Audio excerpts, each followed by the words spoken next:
আসসালামু আলাইকুম।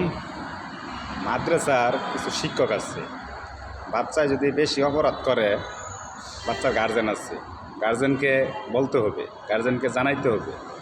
বেশি ধরনের মাদ্রাসার বাচ্চারা যদি বেশি ধরনের অপরাধ করে, এদেরকে ফাইন করতে হবে, গার্জেনকে জানাইয়া ফাইন করতে হবে। তারপরে যদি না হয়, যার বাচ্চা একে হ্যান্ড ওভার করতে হইবে, নাকি এটাই তো দেশের নিয়ম। তাই বললে আমার বাচ্চা যে আপনার কাছে দিছি, আপনি একবার আমার বাচ্চারে কুত্তার মতন মনে করেন যে বাইরেইতে বাড়িতে পাওয়ার তলাপ পর্যন্ত বাইরে হবেন, এই অধিকার তো আপনার আমি দেই না। তাহলে এরকম ধরনের হুজুরদেরকে ধৈর্যা জাইঙ্গা আছে না, জাইঙ্গা পড়াইয়া পাউডি উপর দিকে দিয়া 2 ঘন্টা বাইরেইতে হবে। এরকম হুজুর, এরকম একটা হুজুরের 2 ঘন্টা বাইরে এলেই দেখবেন হাজার হাজার হুজুর মনে করেন সোজা হয়ে যাবে।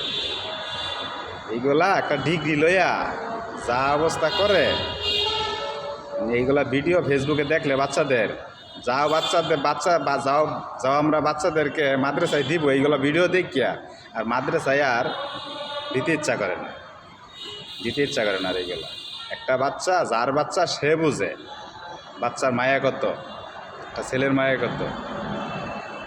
আর এই হুজুরকে এটা কাফের,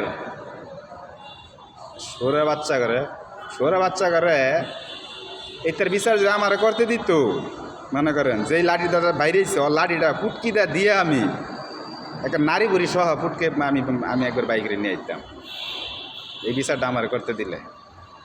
যে হুজুর এত মাদার চোদ, এইগুলা জ্ঞান তোর কাছে দিছি আমার বাচ্চাটারে ভালো করতে, তুই মাইরে দেখা যা আমার বাচ্চারে একবারে হেই ঢাইল বানাই দিবি।